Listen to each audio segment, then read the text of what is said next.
Donc, la dernière leçon de cette unité-là, les propriétés du produit vectoriel. Donc ici, j'ai A, B et C.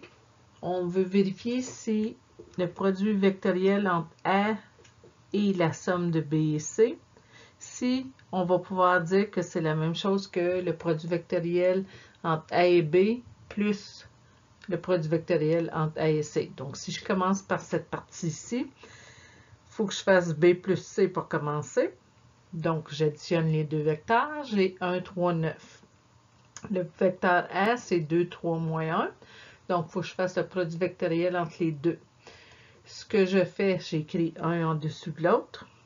Pour la première coordonnée, je bloque les premiers. Ici, je bloque lui. Je fais 3 fois 9 moins 1 fois 3. Deuxième coordonnée, je bloque les deuxièmes. Je fais moins 1 fois 1 moins 2 fois 9. Pour les troisièmes, je bloque la troisième, donc je m'en vais au début. 2 fois 3 moins 3 fois 1. Donc, une fois que j'ai ça, je trouve 3 moins 19, 3.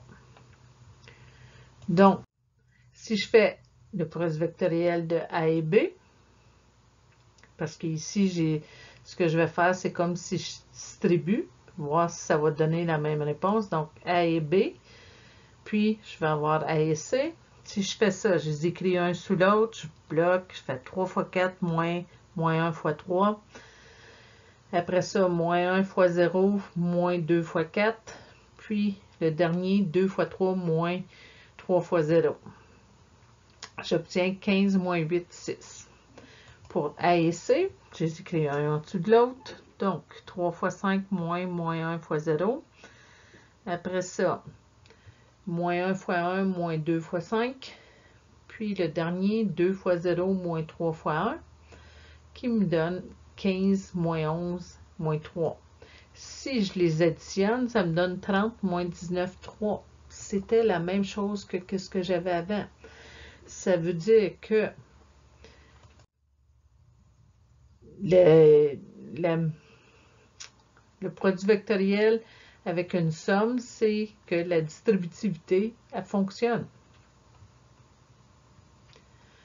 Donc, ici, si on a un scalaire fois le produit vectoriel, on pourrait mettre le scalaire au premier ou au deuxième ou à la réponse, c'est la même chose. Donc, pour lui, est-ce que le produit vectoriel de A et B va être le même que de B et A?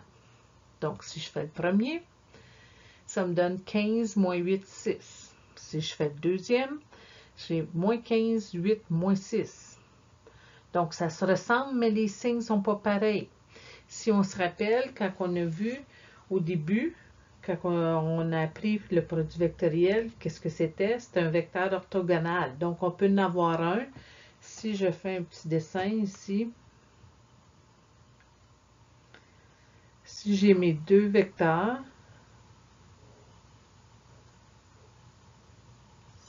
OK, donc ça c'est A, ça c'est B. Le vecteur orthogonal, il pourrait être ici, donc il est orthogonal à lui et à lui en même temps. OK, mais il pourrait être dirigé vers le bas. Donc ici, il y en a un que c'est celui du haut, puis l'autre c'est celui du bas.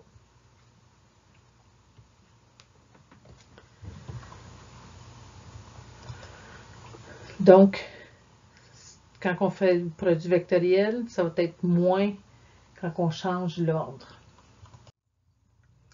Donc, c'est la loi de l'anticommutativité. Donc, ici, on me dit, vérifie si les vecteurs U et V et W sont coplanaires. Donc, s'ils sont coplanaires, sont tous dans le même plan.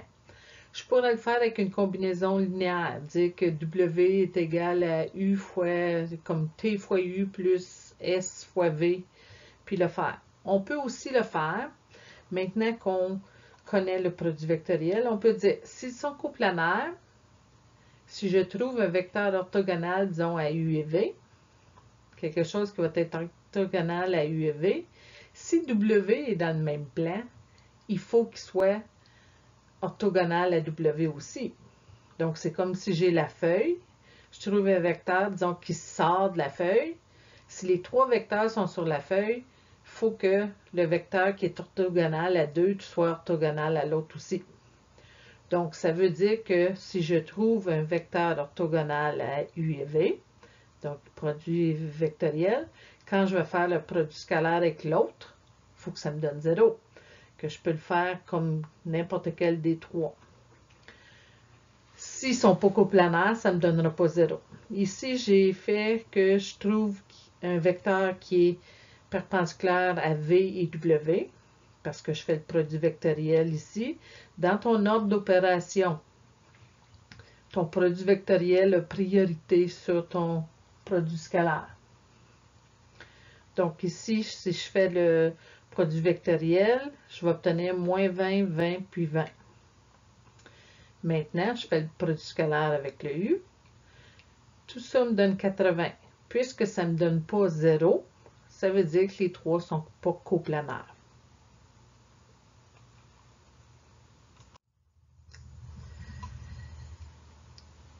Si, quand je fais le produit vectoriel, ça me donne le vecteur 0, ça veut dire que les deux vecteurs sont linéairement dépendants ou, si je fais ça, c'est un E, ils sont parallèles.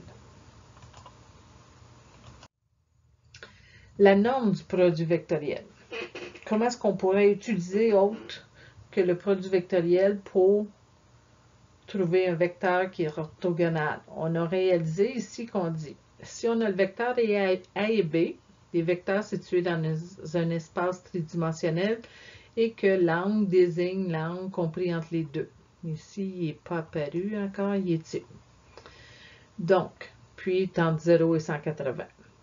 Si je fais le produit vectoriel et je prends sa longueur comme telle, ça va représenter l'aire du parallélogramme qui est tracé ici. Comment ça se fait? Si je regarde, l'aire d'un parallélogramme, c'est la base fois la hauteur. La base dans ce dessin-là, c'est la longueur de B. Et la hauteur, OK, c'est sinus de l'angle est égal à l'opposé sur l'hypoténuse. Donc,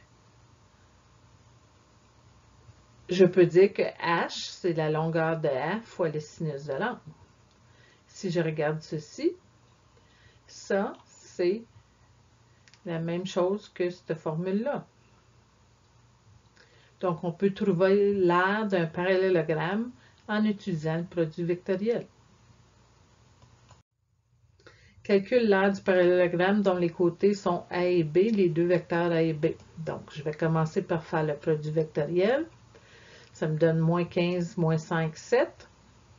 Puis, si je fais la longueur de ça, donc moins 15 au carré, plus moins 5 au carré, plus 7 au carré. Ici, j'ai trouvé la valeur. Tu aurais pu le laisser en exact. OK? Si on le prend comme une longueur, ça serait des unités, mais là, ici, on le prend comme l'aire du parallélogramme, ça va être des unités au carré. Ton devoir, page 411 et 418, et ta revue qui est à la page 352 et 420.